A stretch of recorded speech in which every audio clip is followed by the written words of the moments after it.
Hey guys, what's up? Welcome back to my channel. So today I'm going to be doing something a little bit different than my typical video. As you can see, I have some orange juice and a whiteboard.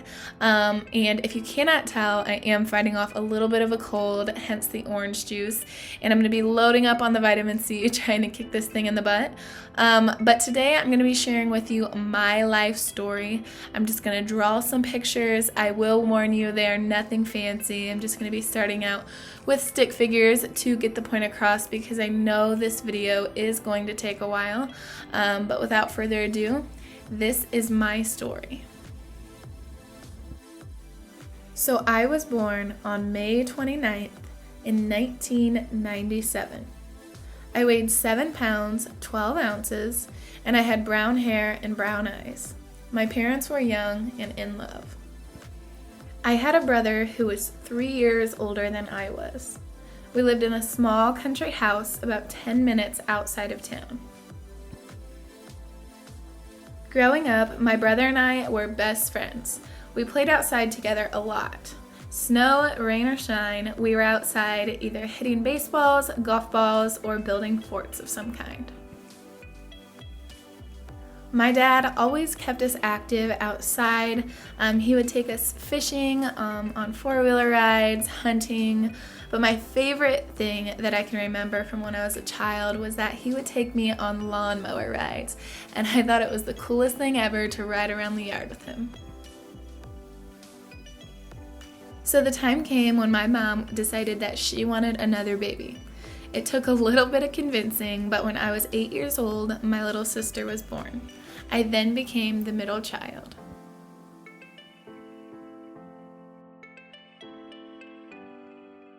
At 8 years old, I was definitely old enough to help with my baby sister, and I think that's when my love of mothering started. I loved helping take care of her, and I knew that I wanted a house full of children one day.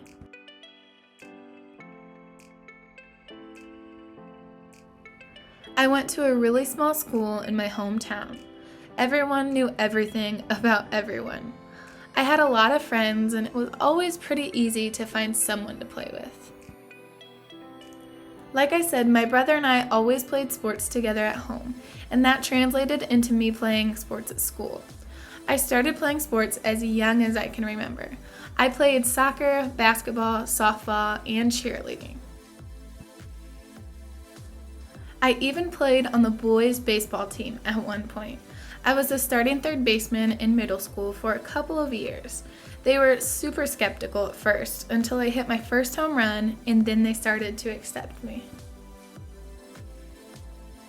In middle school, being at a small school was a little rough. Everyone was trying to adapt and fit in, including myself.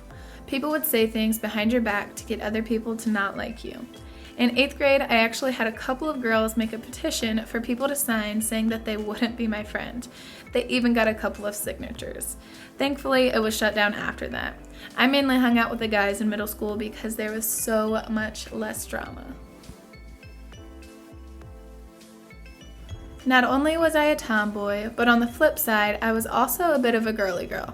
My parents put me in my very first pageant when I was just a little baby. I was then in pageants here and there growing up, and that carried over into high school. As much as I enjoyed doing pageants, they became too much for me. I started having body image issues and wondering why I wasn't good enough. When you win, you're on cloud 9, but when you lose, you begin to wonder what's wrong with you. Was my personality in my interview too much? Am I not pretty enough? The girl who won is a size 0. Am I not skinny enough? I started eating very little and exercising way too much. A few of my friends in high school were starving themselves and were starting to get very skinny. I considered doing the same. I played too many sports to not eat at all, so I would just eat fruit for breakfast, lunch, and dinner most days my junior year. Thankfully, it never developed into an eating disorder, but it definitely wasn't healthy. I started to get really skinny, but I still wasn't happy. I decided to stop doing pageants altogether. I was tired of comparing myself to other women. I was tired of not feeling good enough and always feeling like life was a competition on who could be the skinniest, prettiest, and most well-spoken. My home life was something I never really talked to anyone about. There were girls at school that hated me because they thought that my life was perfect. Little did they know that my parents' marriage was a little rocky and they had just decided to separate. Life at home was a little chaotic, to say the least. It was hard taking everything in and having to live with only one parent. I always put a smile on my face, but that wasn't always how I really felt. When I was 15, one of my friends invited me to a church conference at a local church. The youth pastor preached a sermon about being saved and giving your worries, struggles, and burdens over to God. The altar was filled with teens. I was reluctant to go, but my heart was beating fast and I felt God calling me to pray to Him. I always believed in God, but I never had a life-changing experience, and that's what this was. I went to the altar and prayed. I gave my life to God that day, and I ended up getting baptized the very next day. I haven't been the same person since. It was a little hard going back to school with all of my friends who believed in God but hadn't had that life-altering moment. I was still the same McKenna, but I kicked a lot of my bad habits. My language changed, my habits changed, the places I went changed, and the things I did changed. Unfortunately, I lost some friends, but I tried to be the best Christian that I could be regardless of what other people had to say about it. Was I perfect? Far from it. But I was aware of the things that I needed to change to become a better person, and sometimes that meant standing alone. As I was still navigating through this life change, 6 months later, a boy named Jacob came into the picture. I had a huge crush on him in middle school, but he was a little older than me, to say the least. He messaged me on Facebook with the smooth line of, "Hey, you should really be 3 years older, ha." And I replied with, "Why is that, ha?" And the rest is history. After a little convincing, my mom let me date Jacob. Even though he was 4.5 years older, she knew he was a good kid from a good family. Jacob's dad is a pastor at a local church, so she knew he wasn't trouble. She let me hang out with him for the first time after a softball game. I was still in my softball uniform with crazy hair and eye black on my face. I was too scared to say no because I thought he might not ask me again to hang out. Jacob picked me up from the school because I still wasn't old enough to drive, and we went to his parents' house to watch a movie. We sat on opposite sides of the couch. We still laugh about how awkward we were that day. I sat on the farthest side of the couch from him, and his line to get me to scoot closer was, "What kind of material is this?" while feeling my softball uniform. And then when that didn't work, he asked me what kind of phone I had. And at that time, it was a BlackBerry. By the time I left, we were talking like we knew each other forever. Only a couple of my friends knew that we were talking, and we were keeping it on the down low. Our first date, we were gonna go keep it really low key, and we just decided to go to Taco Bell and then out to the movies. As you know, I'm from a super small town, and when we walked into that Taco Bell, over half of my class was in there. Well, the secret was out. Everyone knew that we were dating.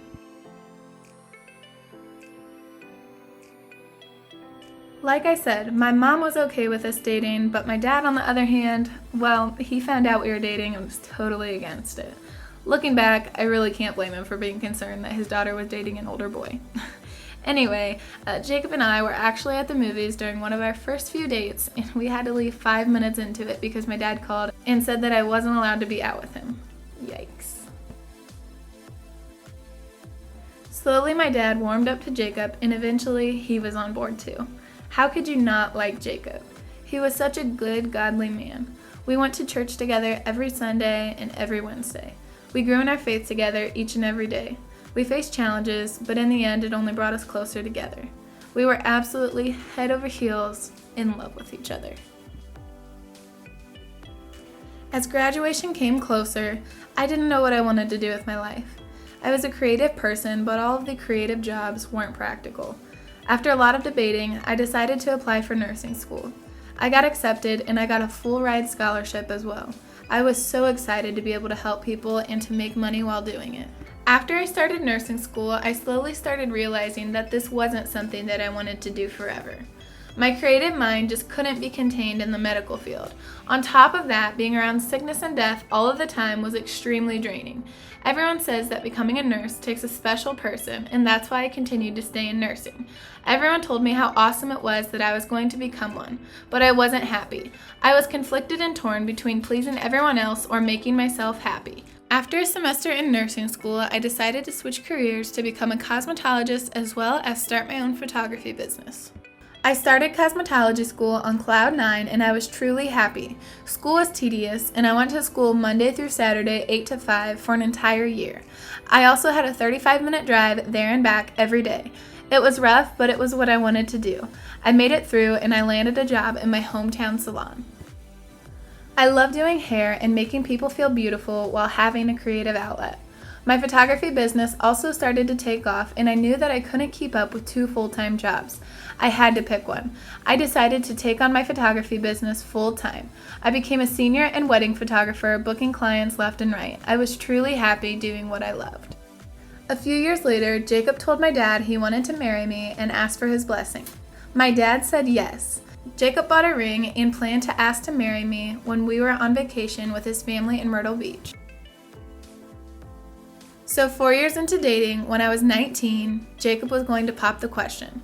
We were in our hotel room and Jacob convinced me to go to his parents' friend's room to paint their daughter's nails before dinner. Confused as to why they wanted me to do it so badly, I went to the room and painted her nails. They then convinced me to paint mine and sat Jacob's laptop down in front of me. As I was asking what was going on, they instructed me to just watch the video. He made a video with everyone we love saying an I love you or congratulations, and at the end of the video, he said he was waiting for me down by the pier. Then everyone followed me down to the beach to find Jacob. He was waiting for me on the beach in a heart made out of rose petals, and he got down on one knee and proposed. I of course said yes, and everyone started cheering, and it was truly like something out of a fairy tale. It was the most romantic proposal ever.